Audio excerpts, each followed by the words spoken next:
ভারতের ত্রিপুরার গোমতী নদীর উপর ডম্বুর ড্যাম ৩১ বছর পর ভারী বর্ষণের কারণে খুলে দেওয়া হয়েছে।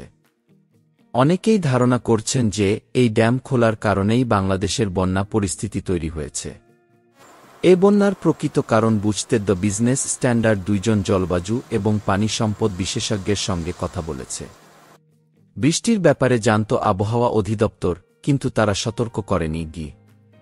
প্রথমত, স্থানীয় গণমাধ্যমগুলোতে ড্যাম এবং পানিরোধী বেষ্টনীগুলো নিয়ে ভুল ধারণা ছড়িয়ে পড়েছে এবং এগুলো বিভ্রান্তি তৈরি করছে। ড্যামকে বাঁধ বলা ঠিক নয়।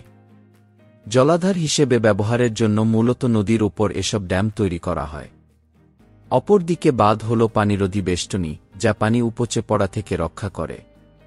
ভারতে গোমতী নদীর উপর একটি ড্যাম রয়েছে এবং চট্টগ্রামের কাপ্তাইতেও একটি ড্যাম রয়েছে। বর্ষা মৌসুম শুরু হওয়ার সাথে সাথেই এ ড্যামগুলো পূর্ণ করা হয়, কারণ যত বেশি পানি সংরক্ষণ করা যাবে তত বেশি বিদ্যুৎ উৎপাদন করা সম্ভব হবে। তবে বর্ষার শেষ দিকে যদি বৃষ্টি হয়, তখন ড্যামগুলো আর পানি ধরে রাখতে পারে না। এই ড্যামগুলো জলবিদ্যুৎ উৎপাদন এবং বন্যা প্রতিরোধের জন্য ব্যবহৃত হয়। এ কারণেই ত্রিপুরা এবং কুমিল্লার নিম্নাঞ্চলে দীর্ঘদিন বন্যা হয়নি, যার কারণে দীর্ঘ ৩০ বছরে কুমিল্লায় কোনো বন্যা হয়নি। দ্বিতীয়ত, গোমতী নদীর অববাহিকায় ড্যামটি অবস্থিত। এর অর্থ হল এ ড্যামের কারণে ফেনী, নোয়াখালী কিংবা চট্টগ্রামের পার্বত্য অঞ্চলে বন্যা হওয়ার কোনো সম্ভাবনা নেই। কিন্তু গতকালের পত্রিকা থেকে আমি জেনেছি এসব এলাকায় ও ত্রিপুরায় ৩০০ মিলিমিটার বৃষ্টি হয়েছে। আর এ অতিবৃষ্টির কারণ বঙ্গোপসাগরে সৃষ্টি হওয়া একটি নিম্নচাপ। তবে এটি একটি স্বাভাবিক ঘটনা। এছাড়া দিল্লিতেও প্রবল বৃষ্টি হচ্ছে, যদিও এর সাথে আমাদের কোনো সম্পর্ক নেই। তবে আমি এই প্রসঙ্গটি তুলেছি কারণ ভারতীয় আবহাওয়া দপ্তর IMD সেখানে ভারী বৃষ্টির সম্ভাবনা থাকায় কমলা সতর্কতা জারি করেছে এবং ত্রিপুরায় রেড অ্যালার্ট জারি করেছে। এসব তথ্য বাংলাদেশের আবহাওয়া অধিদপ্তরও পেয়েছে। তারা তাদের রাডারের মাধ্যমে বৃষ্টির বিষয়টি জানতে পেরেছে, কিন্তু আমাদের কোনো সতর্কবার্তা দেওয়া হয়নি। যদি একদিন আগেও আমাদের সতর্ক করা হতো, তাহলে আমরা নিজেদের প্রস্তুত করতে পারতাম। আবহাওয়া অধিদপ্তরের আধুনিকায়ন প্রয়োজন। আমরা গত ৫০ বছর ধরে একই কথা বলে আসছি। গত ৩০ বছরে গোমতী অববাহিকায় তেমন বন্যা হয়নি। মানুষ সেখানে বন্যা নিয়ন্ত্রণকারী বেষ্টনীর কথা ভুলে গেছে এবং এত বেশি পানি আসার কারণে যদি সেখানে কোনো ফাটল তৈরি হয় তাহলে আমি অবাক হব না। মানুষের ঘরবাড়ি ডুবে গেছে, রাস্তাঘাট বন্যার পানিতে তলিয়ে গেছে এবং ফসল পানির নিচে চলে গেছে, যা অত্যন্ত দুঃখজনক। তবে পানির উচ্চতা বেশি নয়। গোমতী নদীর পানি বিপদসীমার ১ থেকে ২ ফুট ওপরে রয়েছে। যদি বাঁধগুলো কার্যকর থাকত, তাহলে বর্তমান পরিস্থিতির সৃষ্টি হতো না। তাই বাঁধগুলো বন্যা প্রতিরোধে সক্ষম কিনা তা নিশ্চিত করতে প্রতি বর্ষায় সব বাঁধ পরীক্ষা করা প্রয়োজন। আর আগস্ট মাসে বন্যা হওয়া খুবই স্বাভাবিক। বাংলাদেশের তত্ত্বাবধায়ক সরকারের উপদেষ্টা এবং পরিবেশ, বন ও জলবায়ু পরিবর্তন মন্ত্রী সৈয়দা রিজওয়ানা হাসান পেশাগতভাবে এসব বিষয়ে বিশেষজ্ঞ। তিনি সদ্য দায়িত্ব পেয়েছেন, তাই তার পক্ষে এখনই কিছু করা সম্ভব হয়নি।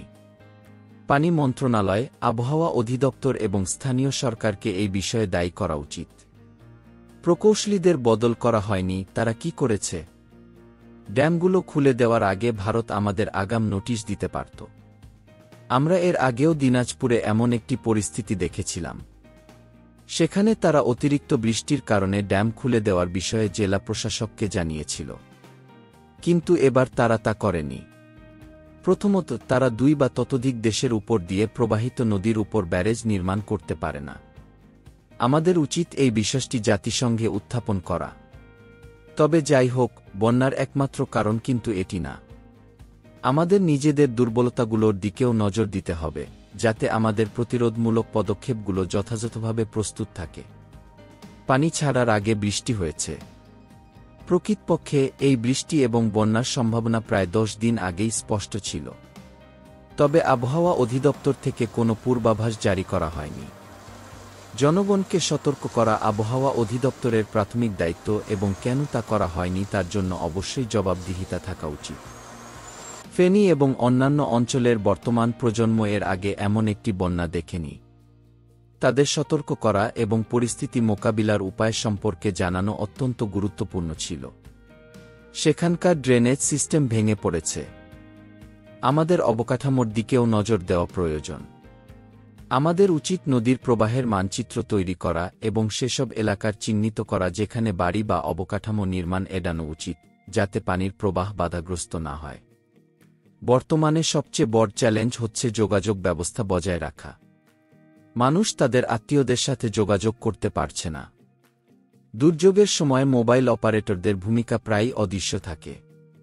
তাদের উচিত ক্ষতিগ্রস্ত মানুষদের জন্য ব্যাটারি সাপোর্ট এবং নিরবচ্ছিন্ন নেটওয়ার্ক সেবা নিশ্চিত করা।